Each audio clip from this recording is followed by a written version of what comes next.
കേരളത്തിൽ കുറച്ചു കാലങ്ങളായി കോൺഗ്രസിന്റെ മുതിർന്ന നേതാവ് എ.കെ. ആന്റണിയെ അങ്ങനെ പൊതു ഇടങ്ങളിൽ കാണാറില്ല. പക്ഷേ വീണ്ടും അദ്ദേഹം രംഗത്ത് വന്നിരിക്കുകയാണ്. അദ്ദേഹത്തിന്റെ വാക്കുകൾ ഇങ്ങനെയാണ്: കേരളത്തിൽ യു.ഡി.എഫ് അധികാരത്തിന്റെ പടി ചവിട്ടാനായി തയ്യാറായി നിൽക്കുന്നു എന്നാണ് അദ്ദേഹം പറയുന്നത്. അദ്ദേഹത്തിന്റെ ഈ തയ്യാറെടുപ്പുകൾ, ഈ പ്രസ്താവന ഉള്ള ഘട്ടം നമുക്ക് മനസ്സിലാകും. രാഹുൽ മാങ്കൂട്ടവുമായി ബന്ധപ്പെട്ട് വലിയ പ്രതിസന്ധിയിലാണ് ഇപ്പോൾ കോൺഗ്രസ് ഉള്ളത്. ഒരു കാലത്ത് 2024 തെരഞ്ഞെടുപ്പോട് കൂടി തന്നെ വലിയ രീതിയിൽ വിജയപ്രതീക്ഷയോട് കൂടെ മുന്നോട്ട് വന്ന പാർട്ടിയായിരുന്നു യു.ഡി.എഫ്, അതോടൊപ്പം തന്നെ കോൺഗ്രസും. പക്ഷേ ഏറ്റവും പ്രതിസന്ധിയിലേക്ക് കടക്കുന്ന ഒരു ഘട്ടത്തിലാണ് എ.കെ. ആന്റണി വീണ്ടും വന്നിരിക്കുന്നത്. എ.കെ. ആന്റണിയെ കുറിച്ച് നമുക്കറിയാം. മറ്റൊരു ഘട്ടത്തിൽ കഴിഞ്ഞ കാലഘട്ടങ്ങളിൽ അദ്ദേഹത്തിന്റെ മകൻ കോൺഗ്രസിനെ എത്രത്തോളം പ്രതിസന്ധിയിലാക്കിയെന്ന് നമുക്കറിയാവുന്ന കാര്യമാണ്. അദ്ദേഹത്തിന്റെ മകൻ ഇന്ന് ബി.ജെ.പിയിൽ പ്രവർത്തിക്കുകയാണ്. ബി.ജെ.പിയുടെ മുതിർന്ന നേതാക്കളോടൊപ്പം ചേർന്ന് കോൺഗ്രസിനെ എതിർക്കുന്ന ഒരു നേതാവായി മാറിയിട്ടുണ്ട്. കഴിഞ്ഞ തെരഞ്ഞെടുപ്പിൽ പത്തനംതിട്ടയിൽ മത്സരിക്കുകയും ഇപ്പോൾ ക്രൈസ്തവ ന്യൂനപക്ഷങ്ങളുടെ വോട്ട് എങ്ങനെയെങ്കിലും ബി.ജെ.പിയിലേക്ക് എത്തിക്കാനുള്ള വലിയ ശ്രമം നടത്തുന്ന ഒരു നേതാവാണ്. ആ നേതാവിന്റെ അച്ഛനാണ് വന്ന് പറയുന്നത് ഉടൻ തന്നെ കോൺഗ്രസ് അധികാരത്തിലേക്ക് വരാൻ അതിനുള്ള തയ്യാറെടുപ്പിലാണെന്ന്. ഈ എ.കെ. ആന്റണിയുടെ ചരിത്രം പരിശോധിച്ചാൽ തന്നെ നമുക്കറിയാമല്ലോ. അദ്ദേഹം 2004 മുതൽ തന്നെ കേന്ദ്രത്തിലുണ്ട്. ആ കാലഘട്ടം മുതൽ 2014 വരെയുള്ള കാലഘട്ടത്തിലാണ് ഏറ്റവും അധികം കോൺഗ്രസിന്റെ തകർച്ച ഉണ്ടായത്. അഴിമതിയും അതോടൊപ്പം തന്നെ പ്രതിരോധ മേഖലയുമായി ബന്ധപ്പെട്ട് നമുക്കറിയാം. ഏറ്റവും അവസാന ഘട്ടത്തിൽ അദ്ദേഹം ലോക്സഭയിൽ പറയുകയാണ്, തന്റെ ലോക്സഭയിൽ പാർലമെന്റിൽ പറയുകയാണ്, ഇന്ത്യയുടെ സൈനികരുടെ തലയറുത്തു കൊണ്ടുപോകുന്ന ഒരു കാലഘട്ടമുണ്ടല്ലോ. പാകിസ്ഥാൻ സൈനികർ ഇന്ത്യൻ സൈനികരുടെ തലയറുത്തു കൊണ്ടുപോയപ്പോൾ ഇദ്ദേഹം പറയുകയാണ് അതിനെക്കുറിച്ച് തനിക്ക് അറിവില്ലെന്നാണ് പറയുന്നത്. അങ്ങനെ പറഞ്ഞ് നിരന്തരം അനാവശ്യമായ ഈ വിഷയങ്ങൾ, വിവാദങ്ങൾ ഉണ്ടാക്കുക, അതോടൊപ്പം തന്നെ ഉറച്ച നിലപാടുകൾ എടുക്കാൻ കഴിയാത്തത് കൊണ്ടാണ് അന്ന് ഈ എ.കെ. ആന്റണി ഉൾപ്പെടെയുള്ള ഒരു നിലപാട് കൊണ്ടാണ് കോൺഗ്രസ് ഇത്രയും ഗതികേടിലേക്ക് പോയത്. പിന്നീടുണ്ടായ ഏതെങ്കിലും ഒരു തിരഞ്ഞെടുപ്പിൽ കോൺഗ്രസിന് മുന്നേറ്റം ഉണ്ടാക്കാൻ കഴിഞ്ഞിട്ടുണ്ടോ? അങ്ങനെ കഴിയാത്തൊരു ഘട്ടം ഇദ്ദേഹവും ഇദ്ദേഹത്തിന്റെ ടീമും ചേർന്ന് ഉണ്ടാക്കിയെടുത്തുവെങ്കിൽ ഇപ്പോൾ അതിന്റെ പ്രതിസന്ധി അനുഭവിക്കുന്നത് നിലവിലെ കോൺഗ്രസ്സുകാരാണ്. അത് തന്നെയാണ് നാം കാണുന്നത്. അതോടൊപ്പം തന്നെ അദ്ദേഹം മറ്റൊരു കാര്യം പറയുകയാണ്: രാഹുൽ ഗാന്ധിയുടെ ജനപ്രീതി ദിവസവും വർദ്ധിക്കുകയാണ്. നരേന്ദ്രമോദിയുടെ ജനപ്രീതി ഓഹരി ഇടിയുന്നത് പോലെ പിന്നോട്ടടിക്കുകയാണെന്നും അദ്ദേഹം പറയുന്നു.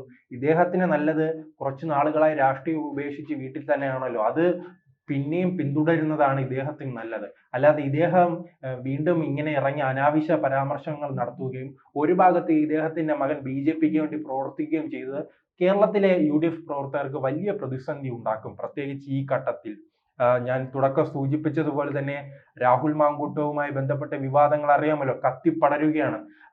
പിണറായി സർക്കാരിനെതിരെ ഭരണവിരുദ്ധ വികാരമുണ്ട്, വിലക്കയറ്റമുണ്ട്, ഓണക്കാലമാണ്, വിലക്കയറ്റം വലിയ രീതിയിൽ വർദ്ധിച്ചിരിക്കുകയാണ്.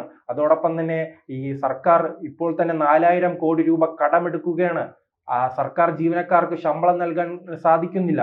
വിദ്യാർത്ഥികളുടെ വിദ്യാഭ്യാസം നമുക്കറിയാം, വിദ്യാഭ്യാസ മേഖല പൂർണ്ണമായി തന്നെ തകർച്ചയിലേക്ക് പോകുകയാണ്. അതുകൊണ്ടാണല്ലോ വിദ്യാർത്ഥികൾ വിദേശ രാജ്യങ്ങളിൽ എത്തി പഠിക്കാനുള്ള ശ്രമങ്ങൾ നടത്തുന്നത്. അങ്ങനെ നമ്മുടെ സംസ്ഥാനം വലിയ രീതിയിൽ പിന്നോട്ടടിച്ചൊരു സാഹചര്യത്തിൽ ഉള്ളപ്പോൾ അതിനെതിരെ പ്രതിഷേധം സംഘടിപ്പിക്കാനുള്ള കോൺഗ്രസ് ഇന്ന് പ്രതിരോധത്തിലാണ്.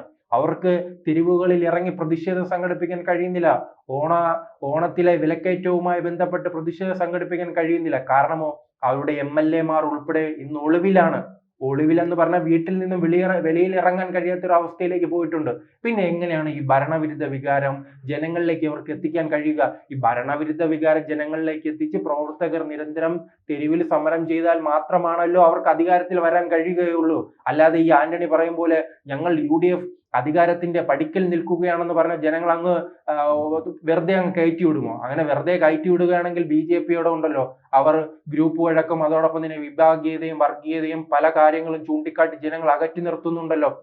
അതുപോലെ തന്നെ ഇവരെയും അകറ്റി നിർത്തും. 2016 മുതൽ നാം കാണുകയാണല്ലോ, 2011 മുതൽ 16 വരെയുള്ള കാലഘട്ടത്തിൽ അഴിമതികൾ നിറഞ്ഞ സർക്കാരിനെ പുറത്താക്കി പിണറായി സർക്കാരിനെ അധികാരത്തിൽ കൊണ്ടുവന്നത്. അവർ നിരന്തരം പ്രവർത്തിക്കുകയാണ്. അങ്ങനെ പ്രവർത്തിക്കുന്നത് കൊണ്ടാണ് അവർക്ക് വീണ്ടും 2021 അധികാരത്തിൽ വരാൻ കഴിഞ്ഞത്.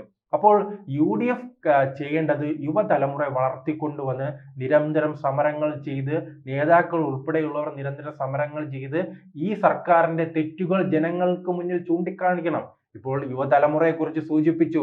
ഒരു യുവതലമുറ നേതാവ് കാരണമാണ് ഇപ്പോൾ ഏറ്റവും വലിയ പ്രതിസന്ധി ഉണ്ടായിരിക്കുന്നത്. അത് നമുക്കറിയാവുന്ന കാര്യമാണ്. അദ്ദേഹത്തെ കുറിച്ച് വലിയ വ്യാപകമായ പരാതികൾ തന്നെ ഉണ്ടായിരുന്നു. ഇപ്പോൾ കഴിഞ്ഞ പാലക്കാട് ഉപതെരഞ്ഞെടുപ്പ് സമയത്ത് തന്നെ അവിടുത്തെ DCC ഉൾപ്പെടെയുള്ള പ്രമുഖരായ എല്ലാ നേതാക്കളും പറഞ്ഞു രാഹുൽ മാങ്കൂട്ടത്തിന് സീറ്റ് കൊടുക്കാൻ പാടില്ലെന്ന് പറഞ്ഞപ്പോൾ അവിടെ DCC ഉൾപ്പെടെ ആവശ്യപ്പെട്ടത് കെ മുരളീധരനെ ആയിരുന്നു. അതിന് അവിടുത്തെ ഈ ഷാഫി പറമ്പിൽ അടക്കമുള്ള VD സതീശൻ അടക്കമുള്ള സംസ്ഥാന നേതൃത്വം തയ്യാറായില്ല. അതിന്റെ തിരിച്ചടിയാണ് അവിടെ ലഭിച്ചത്. അതുപോലെ തന്നെ ഇദ്ദേഹത്തിനെതിരെ എത്ര ആരോപണങ്ങളാണ് യൂത്ത് കോൺഗ്രസിന്റെ പ്രസിഡന്റ് തെരഞ്ഞെടുപ്പുമായി ബന്ധപ്പെട്ട് വ്യാജരേഖകൾ ചമച്ചതായി എല്ലാവർക്കും അറിയാവുന്ന കാര്യമാണ്. അതുമായി ബന്ധപ്പെട്ട് അന്വേഷണം നടക്കുന്നു. അങ്ങനെ വിവിധ വിവാദങ്ങളിൽ നിറഞ്ഞു നിൽക്കുന്ന ഒരു നേതാവിനെ എന്തിനാണ് ഇത്രയും പരിഗണന നൽകുന്നത്? അതിനേക്കാൾ മികച്ച നേതാക്കൾ അവിടെ ഇല്ലേ? കോൺഗ്രസിനില്ലേ? അവർക്ക് കൃത്യമായി ചുമതല കൊടുക്കാൻ തയ്യാറായില്ല. ഇപ്പോൾ ഷാഫി പറമ്പിലിന്റെയും VD സതീശന്റെയും പെട്ടു ചുമക്കുന്ന നേതാക്കൾ അവരെ വളർത്തിക്കൊണ്ടുവരാനുള്ള ഒരു ശ്രമമാണ് ഉണ്ടായത്. അതിനേറ്റ തിരിച്ചടിയാണ് ഇപ്പോൾ കോൺഗ്രസ് അനുഭവിക്കുന്നത്. അതോടൊപ്പം തന്നെ മുതിർന്ന നേതാക്കളായ AK ആന്റണി അടക്കമുള്ള നേതാക്കൾ ചെയ്ത അഴിമതി കഥകളും അദ്ദേഹത്തിനെതിരെ അഴിമതി ഇല്ലെങ്കിൽ ആ സർക്കാരിന്റെ കാലത്ത് വലിയ അഴിമതി കഥകളുണ്ടല്ലോ. അഴിമതി എല്ലാം കൊണ്ടാണ് ദേശീയ തലത്തിൽ കോൺഗ്രസിന് വലിയ തിരിച്ചടി ഉണ്ടെങ്കിൽ സംസ്ഥാന തലത്തിൽ തിരിച്ചടി ഉണ്ടാകുന്നത് ഇത്തരം വിഡ്ഢിത്തമായ നിലപാടുകൾ കൊണ്ടാണ്. അതുകൊണ്ട് തന്നെ ആന്റണി അധികാരത്തിന്റെ പടിക്കൽ ഇങ്ങനെ കാത്തിരിക്കുകയാണ്. ഞങ്ങൾ ഉടൻ വരും എന്ന് പറഞ്ഞു. നിലവിലെ സാഹചര്യത്തിൽ അത് അങ്ങനെ നടക്കാനുള്ള സാധ്യത വളരെ കുറവാണ്. 2019 തെരഞ്ഞെടുപ്പിൽ നമുക്കറിയാം 19-1 ആയിരുന്നു.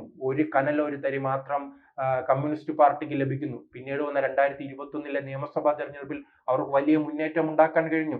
അതിന് സമാനമായ ഒരു സാഹചര്യമാണ് 2024 സംഭവിക്കുന്നത്. 2024 കോൺഗ്രസ് വലിയ വിജയം നേടി. പക്ഷെ BJP ഒരു സീറ്റിൽ വിജയിച്ചിട്ടുണ്ട്. അപ്പോൾ രണ്ട് പ്രതിപക്ഷമാണ്. ഈ 2026 നിയമസഭാ തെരഞ്ഞെടുപ്പിന്റെ പ്രത്യേകത ഒരു പ്രതിപക്ഷം മാത്രമല്ല, ഭരണവിരുദ്ധ വികാരം രണ്ടായി ചിതറാനുള്ള സാധ്യതയുണ്ട്. പ്രത്യേകിച്ച് തെക്കൻ കേരളത്തിൽ തിരുവനന്തപുരം, കൊല്ലം, പത്തനംതിട്ട അടക്കമുള്ള പ്രദേശങ്ങളിൽ BJPക്ക് വലിയ സ്വാധീനമുണ്ട്. അവർ കൃത്യമായി തന്നെ ആ സീറ്റുകൾ ലക്ഷ്യമിട്ട് നീങ്ങുകയാണ്. ആ കേന്ദ്രങ്ങൾ, ആ മണ്ഡലങ്ങളിൽ വിജയിക്കാനുള്ള കൃത്യമായ നടപടികളും തന്ത്രങ്ങളും അവർ മെനയുകയാണ്. ആ സീറ്റുകളിലേക്ക് കോൺഗ്രസിന് കടന്നു കയറാൻ കഴിയുമോ എന്നുള്ള സംശയമാണ്.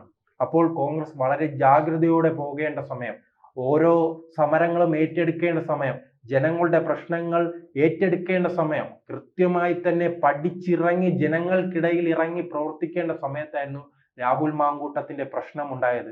ആ പ്രശ്നം നമുക്കറിയാം കോൺഗ്രസിന് വലിയ രീതിയിൽ പ്രതിസന്ധിയിൽ ഉണ്ടാക്കി. പാലക്കാട് തന്നെ അറിയാലോ. പാലക്കാട് ഉപതെരഞ്ഞെടുപ്പിന് മുൻപ് ശേഷവുമെല്ലാം AK ആന്റണിയെ കാണാൻ രാഹുൽ മാങ്കൂട്ടം വന്നിരുന്നു. ഇദ്ദേഹത്തിന്റെ അനുഗ്രഹം വാങ്ങാനാണ് വന്നത്. നല്ല അനുഗ്രഹം, നല്ല മികച്ച രീതിയിലുള്ള ഒരു അനുഗ്രഹമായിരുന്നു അദ്ദേഹത്തിന് ലഭിച്ചത്. മാസങ്ങൾ കഴിഞ്ഞില്ല, അതിനു മുമ്പേ തന്നെ പാലക്കാട്ട് ജനങ്ങൾക്ക് മുന്നിൽ ഇറങ്ങാൻ കഴിയുന്നില്ല. അദ്ദേഹം വീട്ടിലിരിക്കുകയാണ്. ഇപ്പോൾ 2 ആഴ്ചയായി പാലക്കാട് മണ്ഡലത്തിൽ ഒരു സന്ദർശനം നടത്തിയിട്ട്. പാലക്കാട് എത്തുകയാണെങ്കിൽ അദ്ദേഹത്തെ തടയുമെന്ന്, രാഹുൽ മാങ്കൂട്ടത്തെ തടയുമെന്ന് BJP അതോടൊപ്പം തന്നെ CPM, DYFI അടക്കമുള്ള സംഘടനകൾ ഇപ്പോൾ പ്രസ്താവന നടത്തിയിരിക്കുകയാണ്. വലിയ രീതിയിലുള്ള പ്രതിഷേധം ഉണ്ടാകും. അത് ഭയന്ന് തന്നെയാണ് അദ്ദേഹം അവിടെ വരാത്തത്. അദ്ദേഹം ജയിച്ചതിന് പിന്നാലെ അദ്ദേഹം പറയുകയാണ്, അവിടുത്തെ മുനിസിപ്പാലിറ്റി 2015 മുതൽ ഭരണം നടത്തുന്ന BJP ആണ്. ആ മുനിസിപ്പാലിറ്റി തങ്ങൾ പിടിച്ചെടുക്കുമെന്ന് രാഹുൽ മാങ്കൂട്ടം പ്രഖ്യാപിക്കുകയാണ്. ഇപ്പോൾ വരുന്ന തെരഞ്ഞെടുപ്പിൽ അവിടെ എത്തി വോട്ട് ചോദിക്കാൻ പോലും പറ്റാത്ത ഗതികേടിലേക്ക് രാഹുൽ മാങ്കൂട്ടം കോൺഗ്രസ് മാറിയിരിക്കുകയാണ്. അങ്ങനെ വലിയ പ്രതിസന്ധിയിൽ നിൽക്കുന്ന ഒരു കാലഘട്ടത്തിലാണ് ഇദ്ദേഹം ഇത്തരം പ്രസ്താവനയുമായി വരുന്നത്. AK ആന്റണി പറയുകയാണ് അധികാരത്തിൽ വരുമെന്ന്. അങ്ങനെ അധികാരത്തിൽ വരാനുള്ള ഒരു സാധ്യതയും നിലവിലില്ല. അതിനുള്ള തന്ത്രങ്ങൾ ഒരു ഭാഗത്ത് CPM കൃത്യമായി തന്നെ മുന്നോട്ട് പോകുന്നുണ്ട്. കഴിഞ്ഞ ലോക്സഭാ തെരഞ്ഞെടുപ്പിൽ വലിയ പരാജയമുണ്ടായ പശ്ചാത്തലത്തിൽ ന്യൂനപക്ഷ പ്രീണനം ഒഴിവാക്കി ഭൂരിപക്ഷ പ്രീണനത്തിലേക്ക് അവർ പോവുകയാണ്. അവരുടെ വോട്ട് ബാങ്ക് എല്ലാ കാലത്തും പിന്നോക്കരായ OBC-കാരായ ഹൈന്ദവ വിഭാഗമാണ്. ആ വോട്ട് ബാങ്കിൽ ഒരു വിട്ടുവീഴ്ചയ്ക്കും അവർ തയ്യാറാകുന്നില്ല. അത് തയ്യാറാകുന്നത് കണ്ടതായിരുന്നു 2024 അവരുടെ കണ്ണൂരും ആലപ്പുഴയും അടക്കമുള്ള പാർട്ടി ഗ്രാമങ്ങളിലെ വോട്ടുകൾ നഷ്ടമാകുന്നത്. അത് അവർ തിരിച്ചറിഞ്ഞ ഘട്ടത്തിലാണ് അവർ പുതിയ നിലപാടിലേക്ക് മാറിയിരിക്കുന്നത്. അയ്യപ്പ സംഗമം അടക്കമുള്ള പരിപാടികളിലേക്ക് അവർ കടന്നിരിക്കുകയാണ്. പ്രത്യേകിച്ച് ആലപ്പുഴയും അതോടൊപ്പം തന്നെ തെക്കൻ കേരളത്തിലെല്ലാം ഇത് വലിയ രീതിയിൽ സ്വാധീനം ഉണ്ടാക്കും. അവർക്ക് നിലവിലെ സീറ്റുകളിൽ നിന്നും ഒരു 20 സീറ്റ് CPM പരാജയപ്പെട്ടാൽ പോലും CPM-ന് വീണ്ടും അധികാരത്തിൽ വരാനുള്ള സാധ്യതയുണ്ട്. പിണറായിക്ക് വീണ്ടും അധികാരത്തിൽ വരാനുള്ള സാധ്യതയുണ്ട്. ഈ മുസ്ലിം ലീഗിന്റെ സീറ്റുകൾ മാത്രമാണ് ഇപ്പോൾ കോൺഗ്രസിന് പ്രതീക്ഷയുള്ളതും അവർക്ക് കൂടുതൽ ചിലപ്പോൾ മലബാറിലെ കൂടുതൽ സ്ഥലങ്ങളിലേക്ക് അവർക്ക് വിജയിച്ച് കയറാൻ കഴിയും. പക്ഷേ 21 സീറ്റുള്ള ഈ കോൺഗ്രസിന് എങ്ങനെ 40-ലധികം സീറ്റുകൾ നേടാൻ കഴിയും? പ്രത്യേകിച്ച് ഏത് മണ്ഡലത്തിലാണ് ഇവർക്ക് ജനകീയ നേതാക്കളുള്ളത്, അടിത്തറയിൽ പ്രവർത്തനങ്ങളുള്ളത്, അതോടൊപ്പം തന്നെ സംഘടനാ സംവിധാനം ഉള്ളത്? ഈ തിരുവനന്തപുരം മണ്ഡലം തന്നെ പരിശോധിക്കുക. നിലവിലുള്ളത് കോവളം എന്ന ഒറ്റ മണ്ഡലമാണ്. ഇനി ഏത് മണ്ഡലം അവർക്ക് പിടിച്ചെടുക്കാൻ കഴിയും? ആ പ്രദേശങ്ങളിലേക്കെല്ലാം BJP വലിയ രീതിയിൽ കടന്നു കയറുന്ന ഒരു ഘട്ടമുണ്ടല്ലോ. അങ്ങനെ BJPയെ തോൽപ്പിച്ച് അതിപ്പോ ആ രീതിയിലായി മാറിയിരിക്കുന്നു. 2016-ൽ CPM-നെതിരെ ആയിരുന്നു പോരാട്ടമെങ്കിൽ ഈ 2026-ലേക്ക് വരുമ്പോൾ അവിടെ BJPയും പ്രധാന എതിരാളിയായി മാറുകയാണ്. അങ്ങനെ വലിയ പ്രതിസന്ധിയിലേക്കാണ് കോൺഗ്രസ് പോകുന്നത്. AK ആന്റണി സ്വന്തം മകനെ ആദ്യം കോൺഗ്രസിലേക്ക് എത്തിക്കാൻ ശ്രമിക്കണം. അതിനുശേഷം ഈ കോൺഗ്രസ് കേരളം പിടിക്കുമെന്ന രീതിയിലുള്ള പ്രസ്താവനയുമായി പിന്നീട് വരാം.